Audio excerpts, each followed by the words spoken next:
You are listening to WRUU-LP, Savannah, Georgia, 107.5 FM, WRUU.org. We are Savannah Soundings, community radio with global soul. And welcome this morning. This is Wayne. I welcome you to Savannah Lexicon. And today's show, we are going to have Steve Willis, chairman of the board and Savannah resident, chairman of the board of the Center for a Sustainable Coast, a important organization, environmental organization here that's actually based in St. Simon's Island, but involves itself with the entire Georgia coast. And again, Steve is here in Savannah. So going to be a good show, and we'll talk about some of the very important things that this fine organization has been doing and been doing for 20 years. This summer is actually the 20th anniversary of the organization. So they've been at this for quite some time. Before we get going with Steve, I do have a little business to take care of. And first off is the ever important and truly exciting general disclaimer. I know you all wait for this very moment as the show begins, so let me not put it off a moment longer. The viewpoints expressed in the following program are not necessarily those of WRUU, its license holder, or its staff. Okay, that's my professional disclaimer voice in case you were wondering. So that's it. Steve, thank you so much for coming in. I do appreciate it. How you doing? Wayne, it's a pleasure to be here. I'm looking forward to a great conversation, and got a lot of important issues to discuss, and hopefully I can shed some light on them. No doubt you can. I do appreciate it very much. So let's start off talking just a little bit about you. So, I don't know, tell us a little bit about yourself. You're a Savannah resident. I've lived here since 2000, almost 20 years. Okay. Going on 20 years. Good long time, except by some people's measures around here. That's true. Yeah, I'm just a rank beginner by some measurements. Yeah. Well, that makes me I'm not even a beginner, I guess. But anyway, so that's good. So you have obviously environmentalism and environmental issues are certainly clearly of importance to you. How is it that you have this very well-tuned interest and knowledge about environmental issues? Well, I think of environmentalism as basically being interested in the world you live in. Yeah. I think that people tend to think of things in categories too much.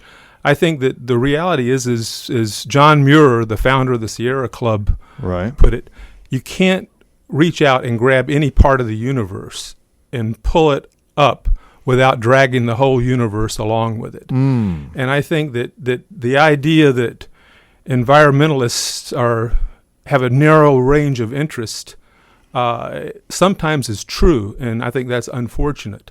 I think environmentalists that really understand what environmentalism is understand that you can't separate environmentalism from the economy, politics, and your culture. Yeah, absolutely. You're right, and yeah, that's true. I think some, they just,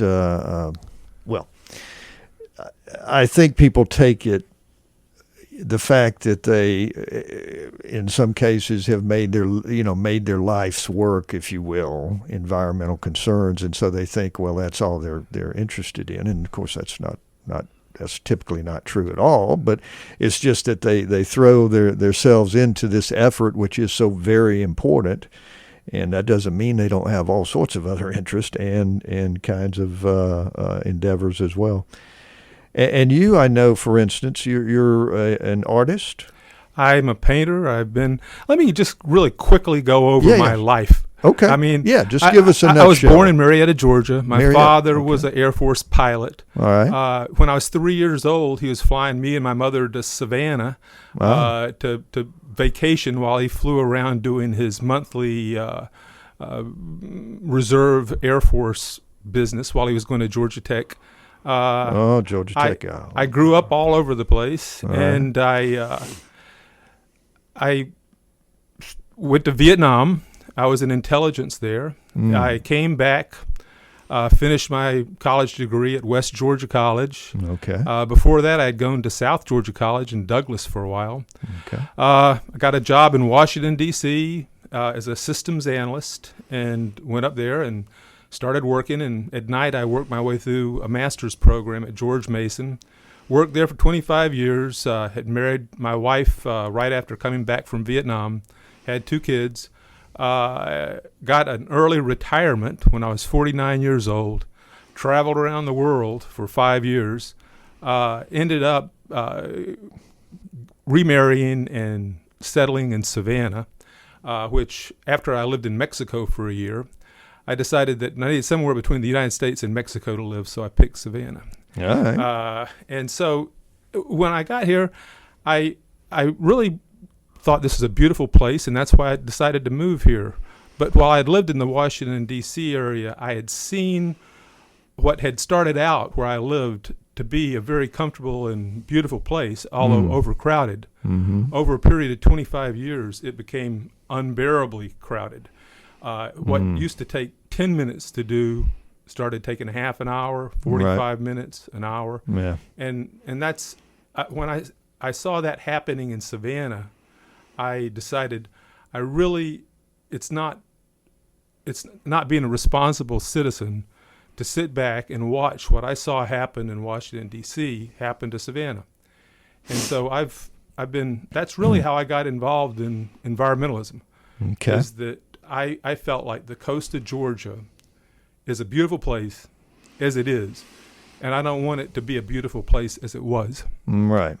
Okay. Well, yeah, point taken, because, it's, there's a lot of folks who are drawn to the area for the very reason that it is so beautiful, and the Savannah and the entire coastal area in Georgia, and for that matter, up the coast into South Carolina, North Carolina as well. And of course, that brings a lot of people, that brings a lot of, trash and uses of utilities and business enterprises, and all of that's fine and good insofar as it goes. But you can get too much of a good thing, and you have to deal with it, and you can also get too much of a bad thing. Well, that's true, and particularly One thing I've taken up doing for the last 5 years or so is going out west. Every year I've been going out west, mostly to California. And the one place I really like to go more than any other place is the central coast of California.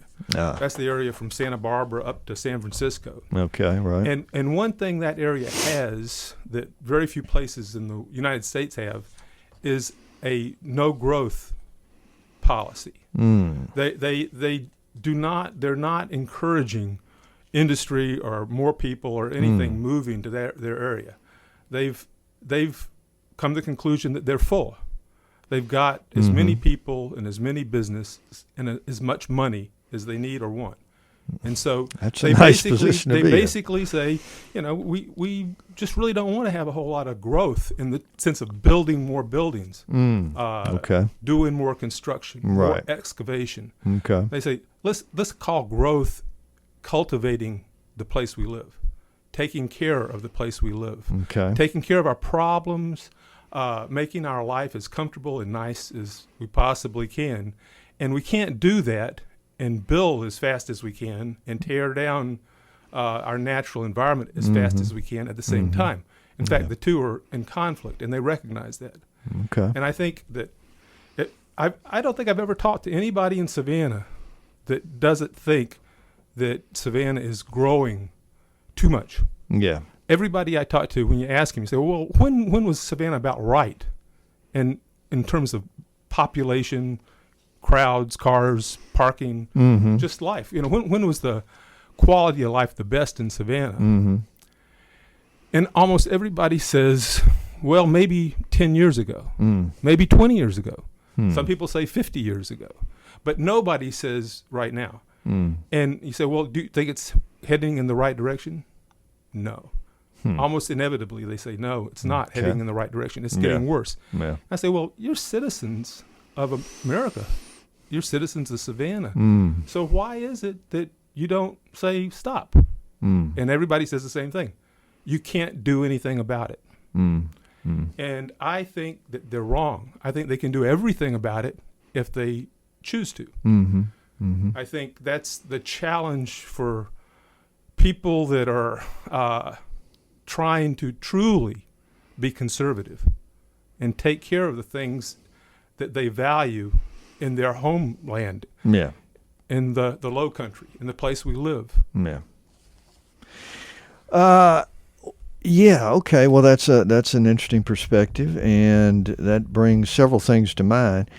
And Lord knows, in general, I'm with you in terms of slowing down and not needing, certainly with the hotels and we have a very strong tourism sector already. How much more can we stand, to be honest with you? We certainly need to protect the goose that laid the golden egg, so to speak, in terms of maintain. But a big part of protecting that is maintaining our historical integrity, if you will. The way I put it is that I think everybody here sees that this is the goose that lays golden eggs. We just, by the grace of God, have not had people that were very short-sighted bulldoze historic Savannah. But the way I put it is that you got to be careful. There's an awful lot of people in Savannah that would rather make some quick bucks off of frying that goose up, have southern fried goose, and then they'll be gone if they can make money right now, rather than taking care of that goose in the long run. Well, okay, to play devil's advocate a little bit, you're referring to this area in California, and I'm not particularly familiar with the area. Mid-coast, they call it. Yeah.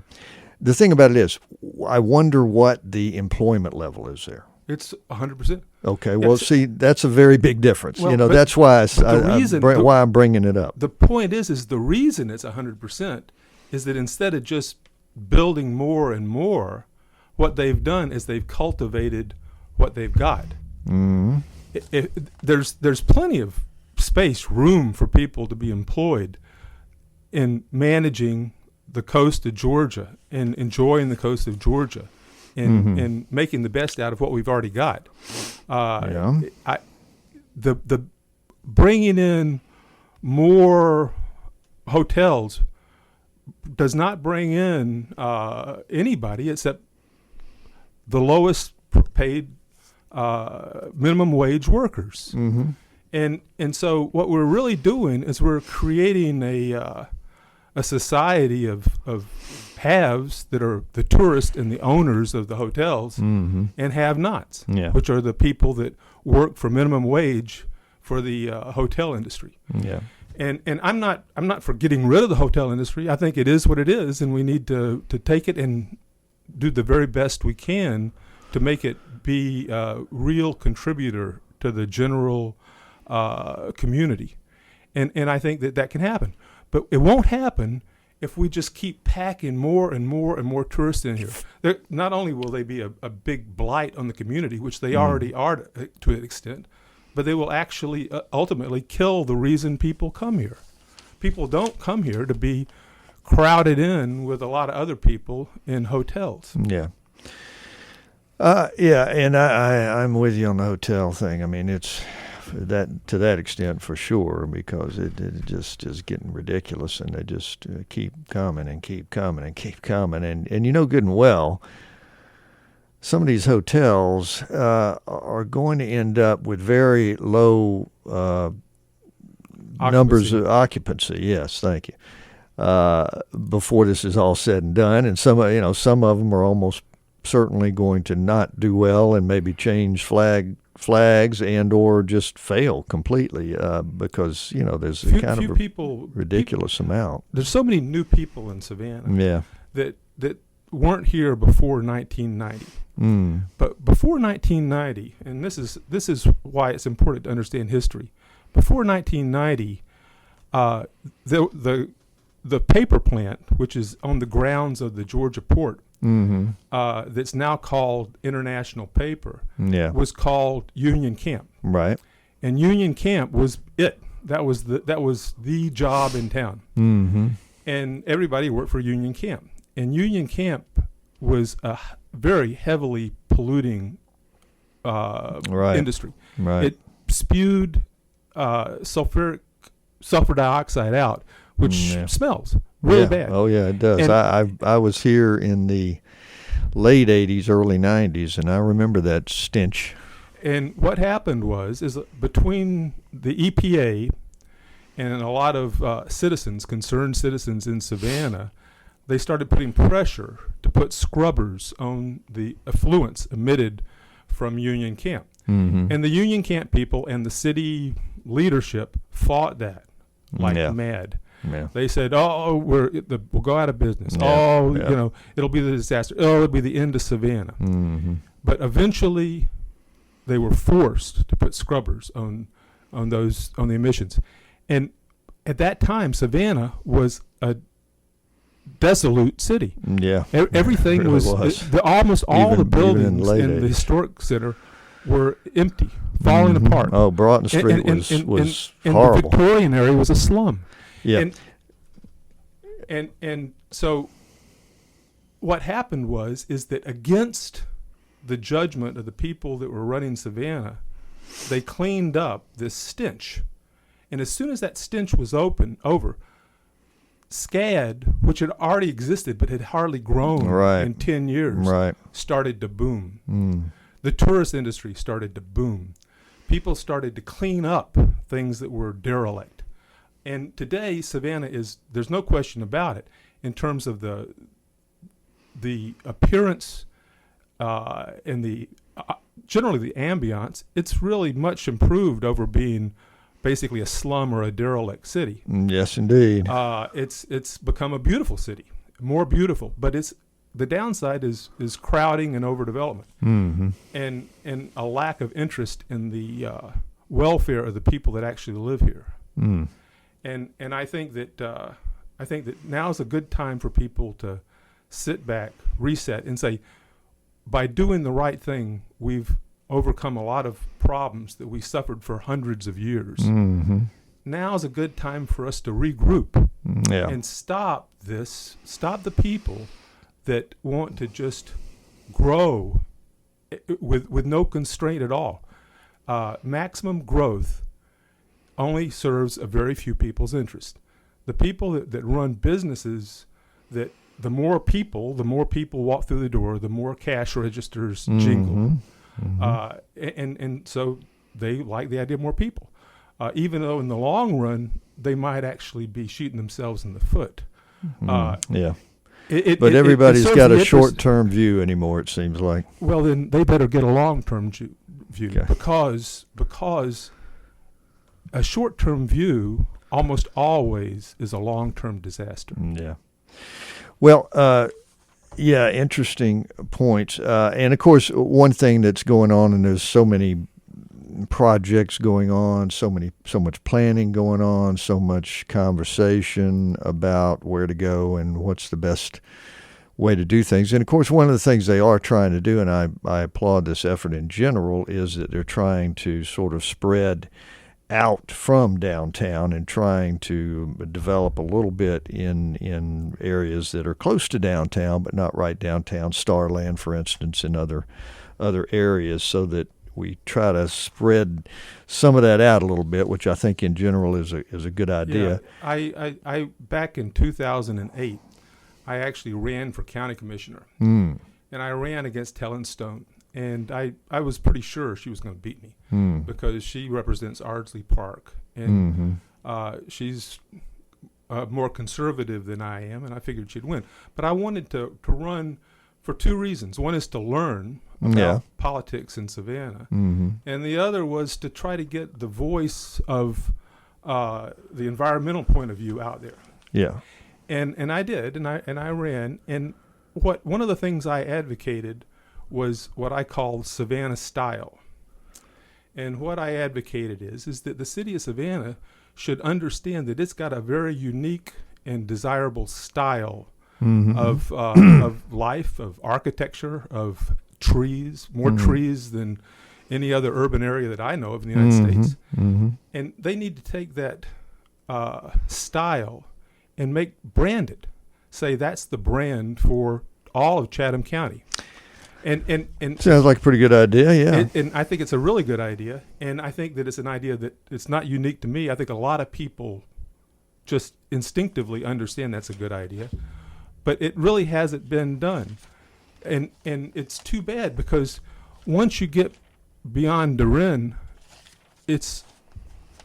once you get down into the south side of Savannah or the far west side, you might as well be in the suburbs of Atlanta. Well, yeah, I mean, that's true of almost every city, though. I mean, that's the case. You get outside of downtown, which is where, of course, it's very special in Savannah. I'm not saying very many cities have what Savannah has in terms of historical eminence, but yeah, you get out of any cities downtown for the most part, and it's suburbs. It's just suburbs wherever it is. It's cookie cutter suburb, But the difference is that when you're in the suburbs of Atlanta or the suburbs of Athens or the suburbs of Columbus or Augusta, you are in anywhere. You can't tell the difference.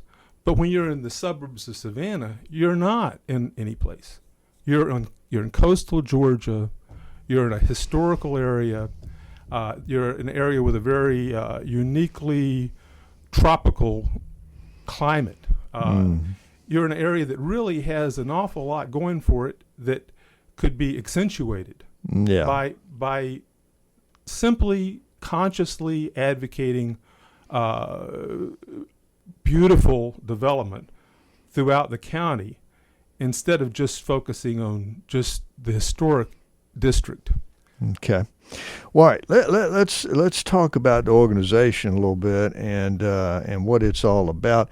And it's interesting because there was a pretty long sort of interview with and story on the organization, and on interview with David Kyler, of course, the executive director for Center for a Sustainable Coast. And the thing about it is, it's interesting because he does say that from the very beginning, the organization was essentially trying to make the argument that it makes the most economic sense, and that to be protective of the environment. And in some sense, listening to you, some of what you're sounding almost seems to shoot in the other direction. But if you think about it more fully, you understand that you're actually kind of, I think, coming from the same point of view. But he indicated that from the very beginning, the organization drew the ties between the environment and our economy, and trying to make the point that it's sort of the strongest path to a strong economic future is to protect the environment. And that's actually, in a sense, you're kind of going along in that direction as well. Yeah, absolutely. One phrase I've used a lot is, some people see development as trying to turn their environment into trash and ash. Turn it into, just basically process it. Right. Dig it up, burn it up. Yep. Throw it in the dump. Yep. And I think that approach to development and growth is terribly wrong-headed. I think that is not really in the long-term growth at all. And I think that's what the center has always been about. It's been about understanding that the word sustainable, you can get anybody to argue about what sustainable means, but essentially, sustainable means is a way of doing something that you can continue doing about indefinitely, because you keep things in a balance. Right. You don't destroy any element. Now, I was a systems analyst for 25 years, Mm-hmm. and I understand that systems that are out of balance fail. They break. Right. Yeah. And if you've got a system that basically is about turning the world into trash and ash, you're going to pretty soon run out of world to turn into trash and ash. Yeah. Yeah. And I think that I think most people instinctively understand that.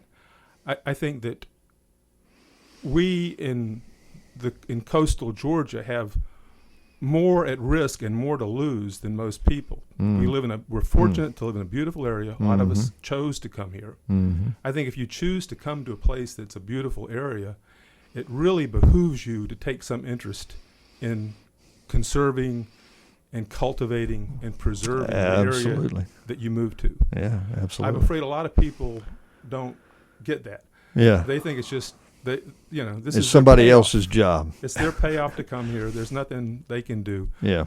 There's other people that are politicians or businessmen that are in charge of taking care of things.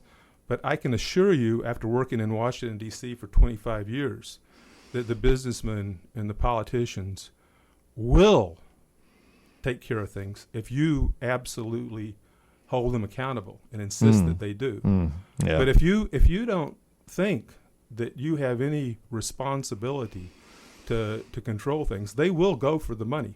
Yeah. They will do whatever they can to make Because- the short-term profits. Because businesses and special interest groups of various kinds, it might not be the best kind of special interest groups, are going to have their ear. You've got to the citizens and organizations like Center for a Sustainable Coast. We've got to have our voices out there too, and we got to be knocking on the door, so to speak, and we got to have them hearing us as well. All right, I'll tell you what, we've already gotten to the halfway point of the show. So let's just take a short breather, and we will be back. Won't be long at all, and we will discuss some further things with Steve Willis, chairman of the board, the Center for a Sustainable Coast, and talk about the good work that this organization continues to do and has been doing for 20 years. So hang with us. We'll be back very shortly.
You're listening to WRUU-LP, Savannah, Georgia, 107.5 FM, WRUU.org. We are Savannah Soundings, community radio with global soul. This portion of WRUU-LP, Savannah Soundings programming is made possible by a grant from Sentient Bean, offering fair trade coffee, vegan and vegetarian food, and breakfast all day. Located at 13 East Park Avenue, across the street from the tennis courts at Forsyth Park. Our menu and special events listings can be found at sentientbean.com. And I'm back, and I'm glad to have you listening this morning to Savannah Lexicon. We are kind of at the halfway point in our discussion with Steve Willis, chairman of the board of the Center for a Sustainable Coast, and I want to to mention a couple of things before we get back into that conversation. First off, WRUU Savannah Soundings Community Radio announces its second annual online auction. The auction will run from July 17th to July 30th, with proceeds going to Savannah Soundings Community Radio as an investment in the diversity of our community voice and music. The wide range of auction items from Savannah businesses will guarantee to delight and surprise. To join the online bidding fun, follow the link found at WRUU.org. Also, just want to take a moment to tell you that as a business owner, if you enjoy our programming on WRUU-LP, please support the station with a donation. Let your customers, neighbors, and friends know that you share our vision of building a thriving community based on diverse, vibrant radio programming. As a business partner, our listeners will know you support Savannah's only broad-based community radio station. Become a tower sponsor or underwriter. To check out the levels of corporate sponsorship and to donate, go to www.wruu.org/business. Again, to check out the levels of corporate sponsorship and to donate, go to www.wruu.org/business. Thank you for listening to and supporting WRUU-LP, and for listening to and thereby supporting Savannah Lexicon. All right, Steve, so let's talk a little bit more about the organization, the Center for a Sustainable Coast, which actually is, and I have to admit I had this wrong. I thought it was based in Brunswick, but it is based on St. Simon's Island. And you, of course, are here in Savannah and a resident in the city, and as chairman of the board, the organization in St. Simon's Island. But let's just talk about some of the activities, the major initiatives that the organization is involved in these days. Well, right now, today, we're continuing our involvement in a lot of issues. I'd say that the first and foremost issue is global warming. Yeah. And this is like a lot of things where people are reluctant to talk about it. But it's unfortunate because global warming is pretty real. It's when I first moved to Savannah, it seemed that, it was a rare day that was over 90. Today, it's a rare day that's under 90. Yes, that's true. And I think set a record last year. Need to understand that this is in fact caused by huge amounts of carbon being dumped into the atmosphere. Mm-hmm. And scientists have been saying this for 30, 40 years.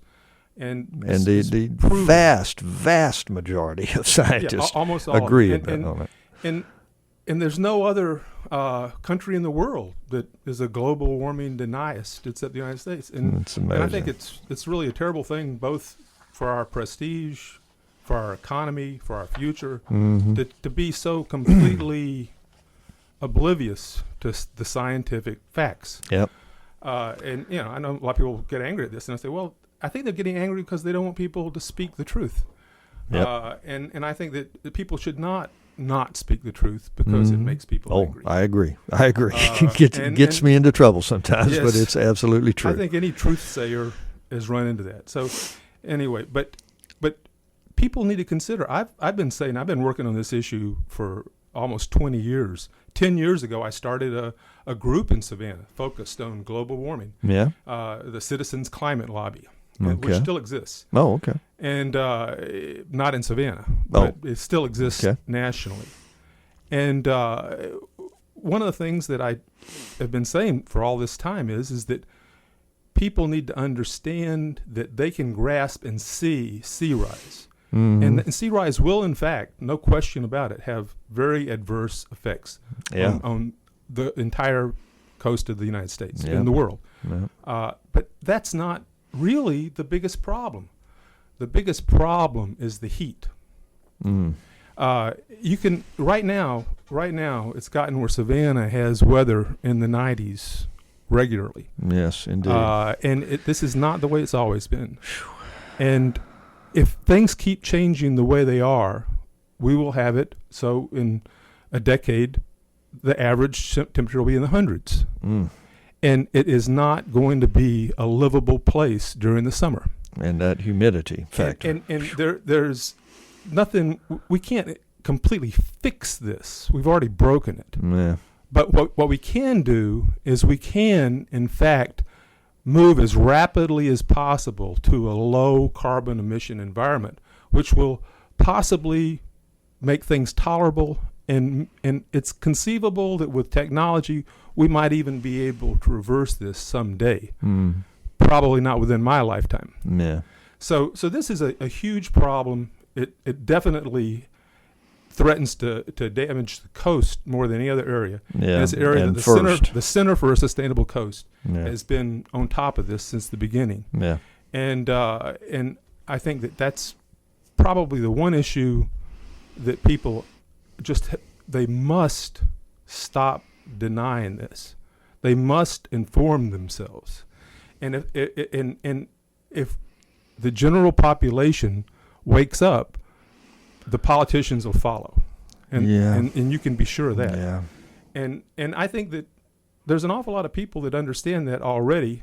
It's just we don't have an unlimited amount of time to deal with it. Unfortunately, there's one political party who you wonder sometimes who's leading who, and I wonder if when you get a sanction, as it were, by an entire political party that happens to be the political party, unfortunately, in power, in my opinion at least, unfortunately in power at the moment nationally.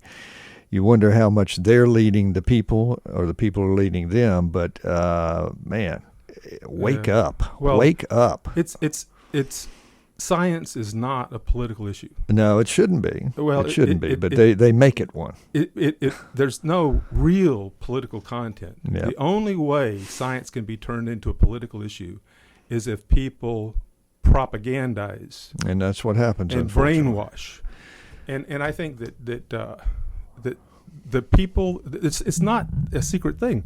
ExxonMobil, the Koch brothers, people that are hugely invested in the oil industry or the coal industry, have basically paid for the Republican Party to take on their position. Well, you say it's not a secret thing, and yet I'm afraid to a whole lot of folks out there it kind of is. Well, if you only look through the wrong end of the telescope, you're not going to see very much. Yeah, true enough. All right. Well, anyway, global warming. Well, global warming. That said, I feel like that always anybody that really cares about the future of Georgia or the world needs to put that at the top of the list of things to talk about. Nobody wants to talk about it. Yeah. And I can understand why, but everybody needs to talk about it. Yeah. So what other things Well, are we dealing with? Because we're getting low on time Time's here. flying by. Yeah. Well, that's the huge issue. Yeah. Okay. There's some other issues that are very important that are going to affect Georgians a lot.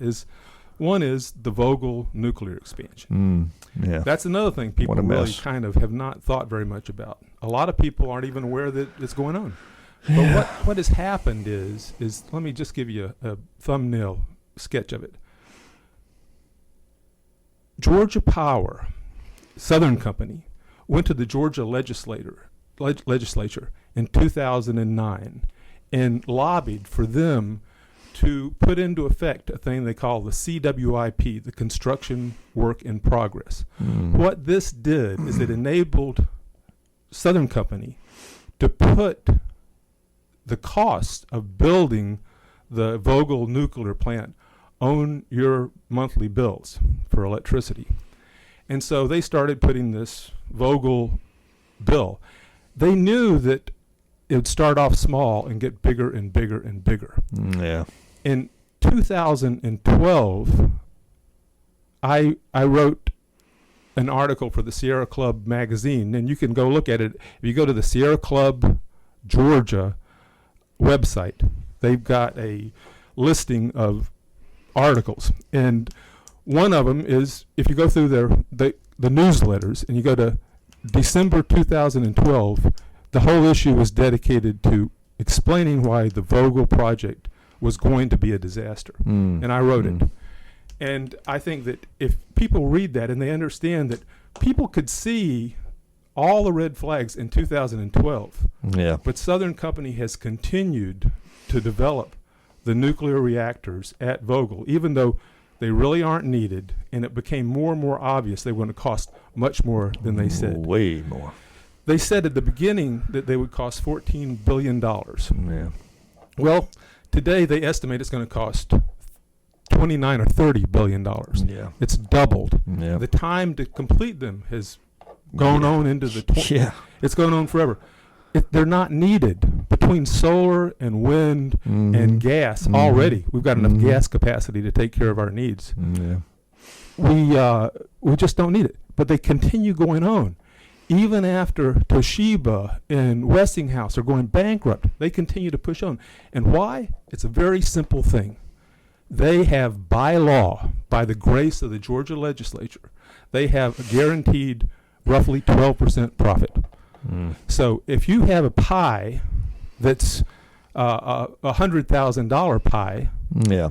and you'll make $1,000 off of it or $10,000, and you can take that pie and make it $1 million pie, so you make hundreds of thousands of dollars. Yeah, of course. Or you make a bigger pie. And Sure. so there's no incentive for Georgia Power to stop building. As long as they can keep spending money with the guarantee by law that they're going to be paid back the costs plus profits, they will continue building. Yeah. And if the people of Georgia don't stop them, we're going to all be paying thousands and thousands of dollars for the rest of our life for a project that probably will never be completed. And I think this needs to be investigated criminally. I think we need to bring in a neutral investigatory team to see if there's people that are intentionally misleading and defrauding the people of Georgia on this. And so this is a very important issue. We all have a huge amount we all definitely have dogs in this fight. Yeah, for sure. And so that's something that it's way too late, but it's never too late to start doing something about it. Yeah. That's a big issue. Another issue that I've been involved in personally very much in the center too is the port. Right. The deepening, the dredging The of the dredging port. of the. And see, some people say, well, why are you against the port? I say, well, I'm not against the port. I like the port. In fact, I'm even a shipping enthusiast. I've been studying and reading about and visiting ports all my life. I like ports. I like the Savannah port. The problem is that what's happening in the world of shipping, of container shipping, is that huge ships can move more boxes cheaper than small ships. Yeah. And so this is the reason they expanded the Panama Canal. So they could go from being able to move 9,000, a TEU, by the way, everybody in Savannah really ought to pick up on this. A TEU is a 20-foot equivalent unit. Right. In other words, it's just a measurement of container size. Most containers now are 40 feet, but a 40-foot would be two 20-foot containers. And so what happened is when they started expanding the Panama Canal, they could get maybe 9,000 TEU ships through. Right. Now they can get 13,000 Right. TEU ships through. And so the Savannah port. Well, yeah, let me finish this. Okay, the Savannah port, the way it is right now, can already handle the 13,000, the biggest ships that can go through the Panama Canal can already come here.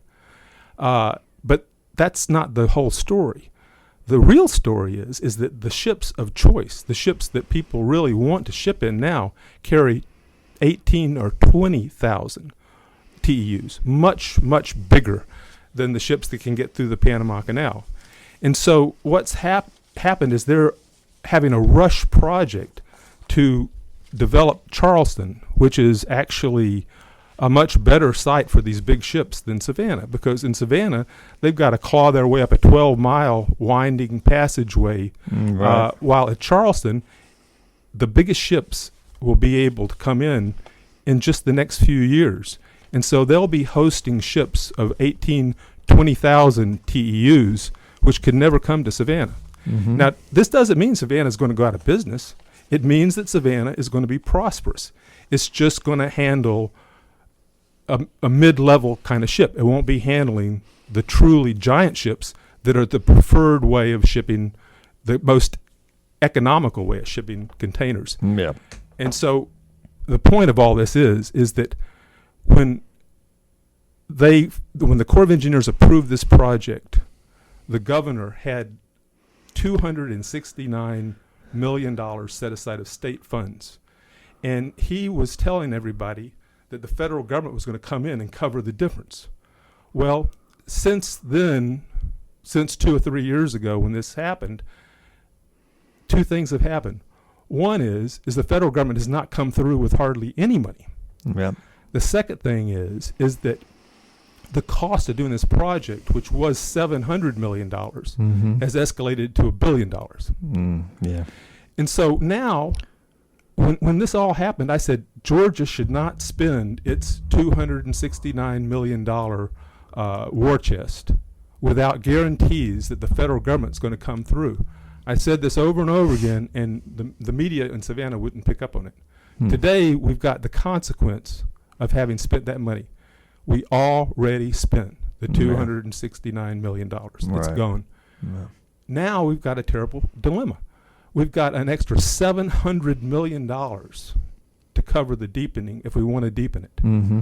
And we have no guarantee that the federal government's going to cover that. Yeah. So we got a choice. Either just mark off the $269 million as a loss, Yeah. or tax the people of Georgia an extra $700 million. Enough money to fix our school system, enough money to provide health care for millions of Georgians. We've got a huge amount of money, a huge amount of opportunity that we're basically trapped. We're trapped. We either lose $269 million, Right. or we slap another $700 million of expenditure on the people of Georgia. And this is all unnecessary because the biggest ships that will ever come through the Panama Canal are already coming to Savannah. Mm-hmm. We don't need to deepen Savannah in order to have those ships come here. And the very biggest ships will never come here because they're just too big. Yeah. Okay. All right. Boy, some difficult issues, difficult things, but these are the kinds of issues that the Center for a Sustainable Coast tries to wrestle with and tries to work with, tries to make people aware of. And it's certainly a laudable effort, a laudable organization, and hopefully folks are aware of it. The email address, not email, but the organization website is, check it out. It's on Google. You can certainly just easily Google find it. the It's Center for a Sustainable Coast. Center for a Sustainable Coast. Sorry, it slips my mind. And it's all right. And it's easy enough to find. And check it out and see what they're involved with, and and also consider how you might be involved with them. Okay, Steve, we're going to have to leave it at that. And you got. Yeah, I just wanted to put in one more pitch real quick, if Okay. that's possible. I've got a second. And that's Cumberland Island. Yep. Okay. I think most people quickly, don't know. please. We Cumberland- really don't have much time. Cumberland Island has been under development for 50 years. Yep. And now it's being threatened by people that want to develop residential communities Mm-hmm. in the middle of the park. Right. The people of the United States have already spent over $100 million developing this project.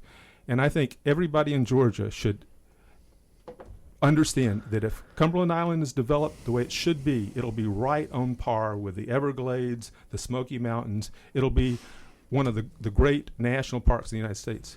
And so urge your congressman, your senator, to get out and demand that the National Park Service complete that project as it was originally planned and not leave it hanging any longer. It's been 50 years. Yeah. That's long enough. Okay, I agree with you there as well. All right, thank you so much for coming in this morning, Steve. We appreciate it. And folks, just hang on. As usual, I will have a final bit here to make some announcements and this kind of thing. So we will take a brief break, but we won't be going long, so hang in there.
All right, I'm back.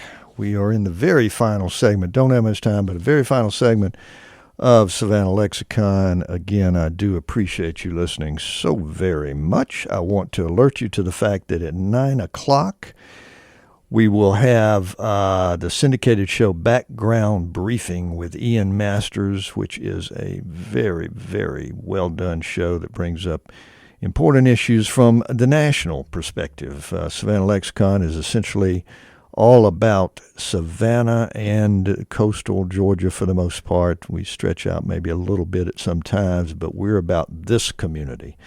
Background Briefing is from the national perspective, followed at 10 o'clock by Democracy Now! With Amy Goodman, another excellent show that looks at the political world and all of the facets, including, of course, environmental concerns, again, from the national and even international level. So some very good shows follow mine each and every Tuesday and Thursday. And also, for that matter, those shows are Monday through Friday treats that WRUU brings to community radio. So do listen out for that. They're always good. I want to alert you to some upcoming guests of mine. I've got to start inviting some guests, folks, because I'm running out. I've not gotten into inviting folks for August yet, so I'm a little behind schedule in terms of my invitations sending out to guests. But next week I do have Michael Tucker, Executive Director for WorkSource Coastal, is coming next Tuesday, and we'll talk about some of the city's efforts to encourage employment figures to rise and to encourage and help develop additional job opportunities here in the city. And then on the 27th, looking very much forward to this, Bill Durrance, the alderman for this area here downtown, is coming back in, and he is always an interesting guest with a lot of good information to talk about. And Lord knows there is a lot going on in the city these days in the Landmark District and elsewhere. And we certainly have a lot to talk about with Mr. Durrance, so I'm looking forward to that. I will be getting some guests for August right away, and I will be announcing those as soon as I do, so don't you worry about it. We will certainly have some very good guests coming up as well. Do want to take a few minutes to let you know about certain things going on, as I tend to do at this time. One thing, tomorrow, a worthwhile event is the Walk for Change with Boys and Girls Club. The Frank Callan Boys and Girls Club is on Charlton Street. We'll have a Walk for Change. It celebrates 100 years of service. That's amazing. From 11 a.m. to 1 p.m., July 21st. Part of that will help also, the effort is to bring awareness to gun and gang violence in Savannah, and Lord knows we all know about how much of that is going on. I think the Boys and Girls Club is certainly a laudable organization, and in fact, in some cases helps to keep some of the young people busy and active in positive ways, and keeps them off the streets and getting into as much trouble as they might otherwise. So I think that's a good organization, particularly for Savannah. Saturday, 7/22, the inaugural Moon River Race is being held, and this is an event to help raise money for Ogeechee Riverkeeper, which is another worthwhile organization, nonprofit here in the city of Savannah. And of course, it's an organization. There's also a Savannah River Keeper organization as well. That's not literally based in Savannah, but of course does involve itself obviously with the Savannah River particularly. And the Ogeechee Riverkeeper is the one that is based here in Savannah. And this race is a new one that they have, a chance to show off your paddle skills. And that is going to be 6:30 a.m. Goodness. Rodney J. Hall Park and Boat Ramp, 25 Diamond Causeway. So that's going to be a big event there. There are two levels of I think one's a 5K maybe, and the other one is a longer race. So that's going to be a worthwhile event. Also coming up on Saturday is the Splash Fest, which is a chance to learn about terrapin turtles from Armstrong University. And going to be UGA Marine Education Center and Aquarium. And speaking of coastal environmental concerns, as we have been with Steve Willis here today, part of this is to make a point about how important it is to keep the natural environment pollution-free. So that is another event coming up here very soon that I think is important for you to know about. There are also all sorts of organizations and opportunities to be aware of that you might want to get involved with in this area. And for instance, let's see here. There is Fort Pulaski. They look for volunteers to experience Fort Pulaski National Monument, which is back open now. It was closed down for quite some time due to the hurricane. But they are back and going strong. Volunteer Coordinator Matthew Hall, 786-5787. So that's a volunteer project you might want to think about. Also, of course, that's a coastal thing, is it not? Yes, it is. Also, the Dolphin Project. Volunteers needed to photograph and collect data on coastal Georgia dolphins. Information 912-657-3927. And the dolphinproject.org, another worthwhile event. So there's always all sorts of good stuff going on in this fine city that you can get involved with. And so, yes, indeed, do be aware of that, and do look into the possibilities that you can avail yourself of in this city. All sorts of good opportunities to do that. It's 9 o'clock, and we got to change over. There is a technical difficulty here, unfortunately, so there may be a little slow on getting to the next show coming up, background briefing. But hang on, and we should get this straightened out very quickly. So hold on with us.